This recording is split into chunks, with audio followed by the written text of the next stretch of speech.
സല്ലല്ലാഹു അലാ മുഹമ്മദ് സല്ലല്ലാഹു അലൈഹി വസല്ലം സല്ലല്ലാഹു അലാ മുഹമ്മദ് സല്ലല്ലാഹു അലൈഹി വസല്ലം. കൂടുതൽ സമയം വിനിയോഗിച്ചുകൊണ്ട് അവരോടൊന്നിച്ച് കളിക്കാൻ ലാഇബുഹും സബ്ആ. നബി സല്ലല്ലാഹു അലൈഹി വസല്ലം തങ്ങൾ അങ്ങനെയാണ്. നബി സല്ലല്ലാഹു അലൈഹി വസല്ലം തങ്ങളുടെ അടുക്കൽ 6-ാമത്തെ വയസ്സിലാണ് അനസ് ബിൻ മാലിക് റളിയല്ലാഹു അൻഹു കടന്നു വരുന്നത്.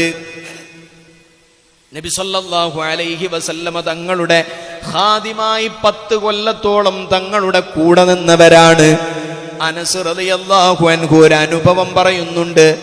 നബി സല്ലല്ലാഹു അലൈഹി വസല്ലം തങ്ങൾ മദീനയിൽ വന്നപ്പോൾ മദീനയിലെ മുഴുവൻ ആണും പെണ്ണും തങ്ങളെ കാണാൻ വേണ്ടി നബി സല്ലല്ലാഹു അലൈഹി വസല്ലം തങ്ങളുടെ സമീപത്ത് വന്നു. എല്ലാവരും സമ്മാനവുമായിട്ടാണ് വരുന്നത്. അന്ന് അങ്ങനെ ഒരു നിയമമുണ്ട്. മുത്തുനബിയെ കാണാൻ വരുമ്പോ എന്തെങ്കിലും സമ്മാനം കൊടുക്കണം എന്ന നിയമമുണ്ട്. എല്ലാവരും സമ്മാനവുമായി വന്നപ്പോൾ അതാ അനസ് ബിൻ മാലിക് റളിയല്ലാഹു അൻഹുവിന്റെ ഉമ്മയായ ഉമ്മു സുലൈം റളിയല്ലാഹു അൻഹയുടെ കയ്യിൽ ഒന്നും തന്നെയില്ല. നബി സല്ലല്ലാഹു അലൈഹി വസല്ലം തങ്ങളെ കാണാൻ പോകാൻ കഴിയാതെ ആ ഉമ്മ ദൂരേക്ക് മാറി നിൽക്കുകയാണ്.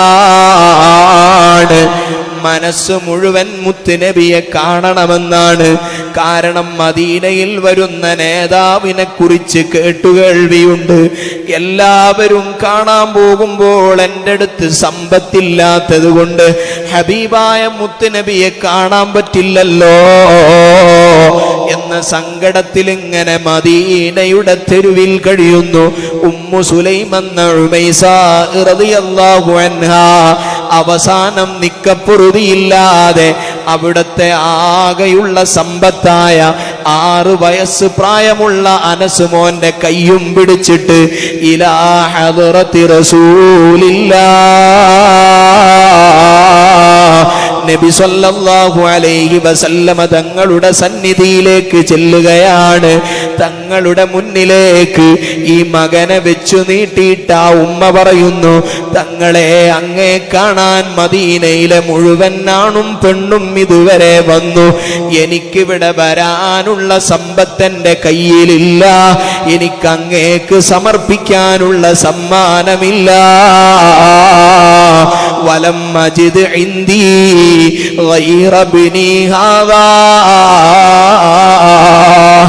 ഈ പൊന്നുമോനല്ലാതെ എൻ്റെ അനസ് മോനല്ലാതെ എനിക്ക് അങ്ങേക്ക് തരാൻ മറ്റൊന്നുമില്ല നബിയേ എന്നും പറഞ്ഞിട്ട് അനസ് മോനെ മുത്തുനബി സല്ലല്ലാഹു അലൈഹി വസല്ലം തങ്ങളെ മുന്നിലേക്ക് വെച്ച് നീട്ടിക്കൊടുത്തിട്ട് ആ ഉമ്മ പറയാണ്, ഖുദുഹു വഫ്അൽഹു മാ ശിഅത യാ റസൂലല്ലാഹ്. തങ്ങളെ അങ്ങ് ഇഷ്ടം പോലെ ഈ മകനെ ഉപയോഗിച്ചോളൂ. അങ്ങേക്ക് ഖിദ്മത്തിന് വേണ്ടി സമർപ്പണമാണ്. ചെറിയ പ്രായത്തിൽ തന്നെ മുത്തുനബി സല്ലല്ലാഹു അലൈഹി വസല്ലം തങ്ങളോട് ചേർന്ന് നിന്ന മകനാണ്. ആ അനസ് മോൻ അനുഭവം പറയുന്നു, ഒരിക്കൽ എന്നെ ഒരു സാധനം വാങ്ങാൻ വേണ്ടി എൻ്റെ നേതാവ് നബി സല്ലല്ലാഹു അലൈഹി വസല്ലം തങ്ങൾ അങ്ങാടിയിലേക്ക് പറഞ്ഞേക്കുകയാണ്. നേരം കുറെ കഴിഞ്ഞപ്പോഴും ഞാൻ വന്നില്ല. മണിക്കൂറുകൾ കഴിഞ്ഞപ്പോഴും എന്നെ കാണാതെ വന്നപ്പോ ഹബീബായ നബി സല്ലല്ലാഹു അലൈഹി വസല്ലം തങ്ങൾ എന്നെ തേടിക്കൊണ്ട് പുറത്തിറങ്ങി നോക്കുകയാണ്.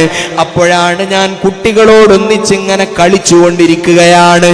ആ കളിച്ചുകൊണ്ടിരിക്കുന്നതിന്റെ ഇടയിൽ എനിക്ക് തോന്നുന്നു, ശഅർതു ബി ഇൻസാനിൻ യഖിഫു ഖൽഫി വയഖുദു ബി തൗബി. എന്റെ ബാക്കിൽ ആരോ നിന്നിട്ട് എന്റെ കുപ്പായം പിടിക്കുന്ന പോലെ എനിക്കിങ്ങനെ അനുഭവപ്പെട്ടു. ഫൽതഫത്തു ഖൽഫി. ഞാനങ്ങനെ ബേക്കോട്ട് തിരിഞ്ഞു നോക്കിയപ്പോ മണിക്കൂറുകൾക്ക് മുന്നേ എന്നെ ആവശ്യത്തിന് വേണ്ടി പറഞ്ഞയച്ച എന്റെ നേതാവ് സയ്യിദുനാ മുഹമ്മദുർ റസൂലുള്ളാഹ് സ്വല്ലല്ലാഹു അലൈഹി വസല്ലം തങ്ങൾ എന്റെ കുപ്പായം പിടിച്ചിട്ട് അവിടെ നിന്ന് ഇങ്ങനെ ചിരിക്കുകയാ. ചിരിച്ചിട്ട് എന്നോട് മുത്തുനബി ചോദിച്ചു, അദഹബ്ത ഹൈതു അമർതുക യാ ഉനൈസ്, അനസ് മോനെ ഞാൻ ഇന്നൊരു സ്ഥലത്തേക്ക് പറഞ്ഞയച്ചതല്ലേ, മോൻ അവിടെ പോയോ? അനസ് മോൻ ഈ ചോദ്യം കേട്ടപ്പോൾ അവിടുന്നതാ ഓടിപ്പോയിട്ട് പറഞ്ഞു, അൽ ആൻ ദാഹിബുൻ യാ റസൂലല്ലാഹ്, അതെ ഇപ്പൊ ഞാൻ പോവാണ് നബിയെ എന്നും പറഞ്ഞിട്ട് അങ്ങ് ഓടിപ്പോകാൻ തുടങ്ങി. നബി സല്ലല്ലാഹു അലൈഹി വസല്ലമ തങ്ങൾ ദേഷ്യപ്പെട്ടിട്ടില്ല, നബി സല്ലല്ലാഹു അലൈഹി വസല്ലമ തങ്ങൾ ശാസിച്ചിട്ടില്ല. നമ്മളാണ് ആ സ്ഥാനത്തെങ്കിൽ എത്ര ഗൗരവമുള്ള വാക്കുകൾ പറയും, എന്തൊക്കെ തോന്നിവാസങ്ങൾ വിളിക്കും, എന്തൊക്കെ മോശത്തരങ്ങൾ നമ്മുടെ കുട്ടികളോട് നമ്മൾ പറയും. അങ്ങനെ പറഞ്ഞ ഒരു മനുഷ്യനാണ് അബ്ദുല്ലാഹി ഇബ്നുൽ മുബാറക് റളിയല്ലാഹു അൻഹുവിന്റെ സമീപത്ത് വന്നിട്ട് പറഞ്ഞു, ശകാഅൻ ബഅദി ഔലാദിഹി, എന്റെ ചില മക്കളൊന്നും ഞാൻ പറയുന്നത് കേൾക്കുന്നില്ലെന്ന സങ്കടം പറയുന്നു, ഞാൻ പറയുന്നത് അനുസരിക്കുന്നില്ല ഉസ്താദേ, എന്തെങ്കിലും ഒരു പരിഹാരം വേണം എന്നും പറഞ്ഞിട്ടാണ് അബ്ദുല്ലാഹി ഇബ്നു മുബാറക് എന്ന താബിഈ നേതാവിനെ സമീപിച്ചുകൊണ്ട് ഒരാൾ വരുന്നത്. അദ്ദേഹത്തോട് അബ്ദുല്ലാഹി ഇബ്നു മുബാറക് തങ്ങൾ ചോദിക്കുന്നു, ഹൽ ദഅൗത അലൈഹി, നിനക്ക് ദേഷ്യം വരുമ്പോൾ മക്കൾക്കെതിരെ എന്തെങ്കിലും മോശവാക്കുകൾ പറയാറുണ്ടോ എന്ന് ചോദിച്ചു. ഇത് നല്ല ഗൗരവത്തിലെടുക്കണം. നമ്മളിപ്പോ അനസ് മോന്റെ കഥ പറഞ്ഞ എന്തിനാണ്? അനസ് റളിയല്ലാഹു അൻഹുവിനോട് അത്രയും സമയം വൈകിയപ്പോഴും തങ്ങൾ ചിരിച്ചിട്ട് ചോദിക്കുകയാണ് അത്രേ, മോനെ ഞാൻ പറഞ്ഞോടുത്ത് പോയോ? നമ്മളാണെങ്കിൽ അടുപ്പത്ത് തക്കാളി മുറിച്ചിട്ടിട്ടുണ്ട്, വേറെന്തിനോ ഉള്ളിക്ക് വേണ്ടി കാത്തുക്കാണ്. അവിടെ ഹറാം പറഞ്ഞോനെ ഇബ്ലീസ് കുരുപ്പെ പണ്ടാറപ്പായ അങ്ങോട്ട് വാ കാണിച്ചു തരാമെന്നും പറഞ്ഞ് ഇനി വിളിക്കാനൊന്നും ബാക്കി ഉണ്ടാവില്ല, പാടില്ല എന്ന്. മക്കൾ ചിരിക്കണുണ്ടില്ല, അങ്ങനത്തെ വിളി കേട്ട് പരിചയമുണ്ടെന്ന് അതിൻ്റെ അർത്ഥം. അങ്ങനെ വിളിക്കാൻ പാടില്ല എന്ന് അവർക്ക് പറഞ്ഞപ്പോഴേക്ക് റിലേറ്റ് ചെയ്യുന്നുണ്ട്.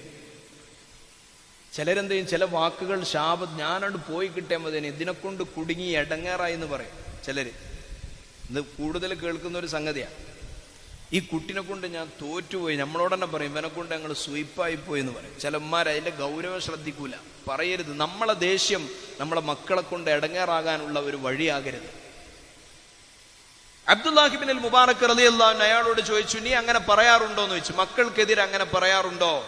അദ്ദേഹം പറഞ്ഞു, എനിക്ക് ദേഷ്യം വരുമ്പോ ഞാൻ ചിലപ്പം പറയും, അങ്ങനെ ആയിപ്പോട്ടെ എന്നൊക്കെ പറഞ്ഞു പോകാറുണ്ട്. അപ്പൊ അബ്ദുല്ലാഹി ഇബ്നുൽ മുബാറക് റളിയല്ലാഹു അൻഹു പറഞ്ഞു, അൻതല്ലദീ അഫ്സത്തഹു, എന്നാ പിന്നെ മക്കൾ വടക്കാകാനുള്ള കാരണം അന്വേഷിച്ച് വേറെ എവിടെയും പോകണ്ട, നിന്റെ വാക്ക് തന്നെയാണ്. നമ്മളെ ദേഷ്യം തീർക്കുക മക്കളെ പേരില്, നമ്മളെ സബറിന്റെ കുറവ് ചിലപ്പോൾ നമ്മുടെ മക്കൾ വഴികേടിലാകാൻ കാരണമാകും.